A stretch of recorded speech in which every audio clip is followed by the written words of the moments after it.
예수님은 남의 눈치 안 보는 분이었어요. 그러니까 당신이 갖고 있는 감정과 생각에 굉장히 충실한 분이었어요.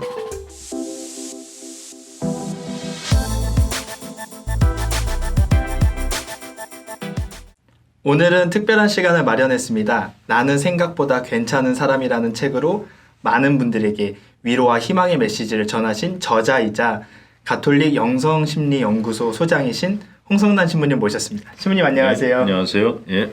신부님 요새 정말 바쁘시더라고요.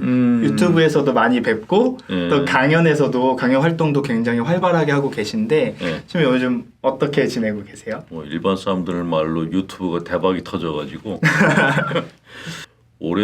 작년 말 올해 초부터 갑자기 강의 들어오는 사람들이 늘었고 지금 51개국 조회수 150만까지 와 있습니다.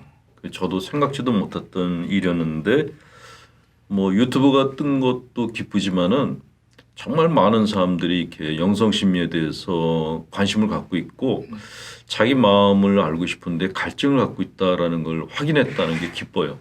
이렇게 신부님께서 굉장히 바쁘신 일정 중에 그래서 신부님을 여기에 영상에 딱 잡아두고 네. 오늘은 조금 더 깊은 이야기 신부님께서 전하고자 하시고 또 많은 분들에게 알려주시고 싶었던 내용들에 대해서 나누는 시간을 갖도록 하겠습니다.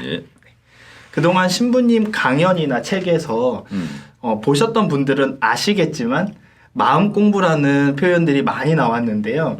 이 마음 공부에 대해서 잘 알 것 같은 느낌들이 많지만 실제로는 조금 애매모호한 부분들이 많았거든요. 그래서 신부님께서 마음 공부는 이런 거다라고 한번 설명 부탁드립니다. 마음 공부라는 말은 그 불교 쪽의 분들이 더 많이 쓰고 계신데 사실은 이게 어떤 종파에 소속된 어휘가 아니고요.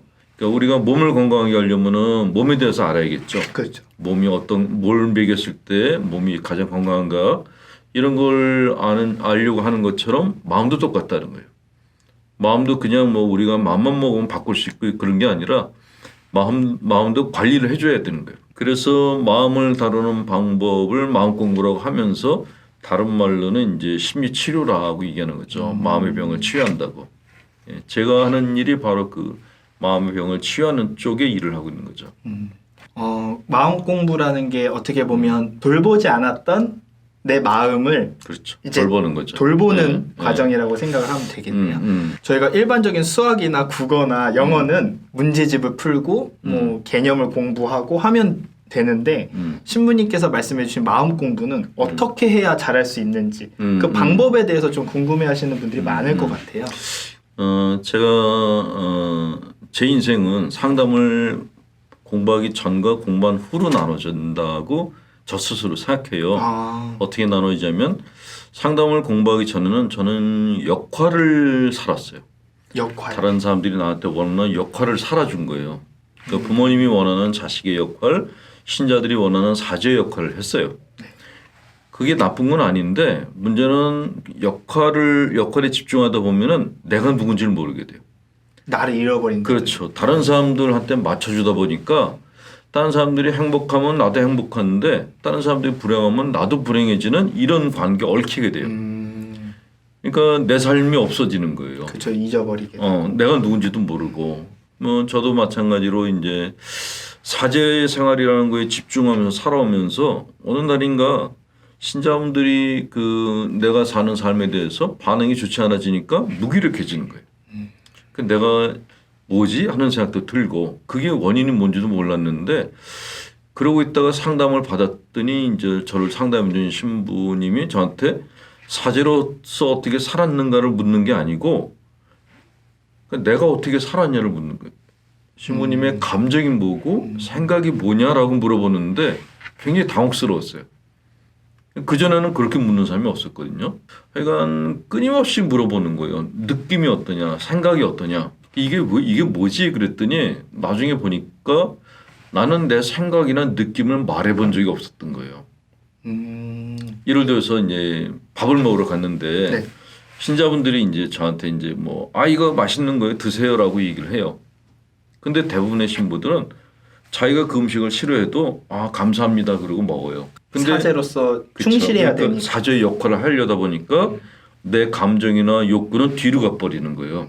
다른 분 사람들이 볼 때는 저 사람 참 다른 사람한테 잘 맞춰주고 잘한다 그러는데 실제 자기 자신은 점점 퇴행하거나 아니면 무기력해 가는 거예요. 그러니까 나를 드러낸 적이 없으니까 사제 생활을 열심히 하는데도 표정이 굉장히 감정이 없고 강론을 하는데도 뭔가 이렇게 드라이하고 느낌이 없고 근데 이렇게 잘못 살지는 않는데 반듯하게 사는데 생동감이 없는 신부님들이 거의 다 역할에 매달려 사는 거예요. 그러니까 성인 사제가 되기 위한 삶, 내가 아닌 거예요. 신자들이 원하는 어떤 삶에 맞춰서 살다 보니까 내가 없으면은 신이 안 나는 거죠. 그거를 저는 상담을 공부하면서 깨닫고 그 상담 받는 기간 내내 제가 받았던 훈련은 내 생각을 얘기하는 거예요. 내 생각을 내 느낌을 얘기하는 거예요. 근데 우리는 보통 만약에 이제 누가 이거 드세요라고 가져왔는데 이거 내가 맛이 없는데 그러면 상대방이 날 보고 입이 짧다고 얘기하면 어떡하지 하는 생각이 올라와요. 그거는 내가 저 사람 눈치를 보는 거죠. 내 욕구보다. 그렇죠. 그게 타인을 위한 삶이라는 거예요. 그게. 근데 정말 나를 위한 삶을 살려면 어떻게 될까요? 저 이거는 맛이 없습니다라고 얘기를 해야 된다는 거예요. 근데 이렇게 유교적인 훈련을 받은 사람들, 굉장히 이렇게 그 외부에 신경을 많이 쓰는 그런 교육을 받은 사람들은 그걸 못 하는 거예요. 다 참아요. 그 참으면 참는 게 안에서 그냥 해소가 되냐? 그게 아니고 이게 쌓이고 쌓여서 어느 날 터져 올라요. 그게 문제라는 거죠.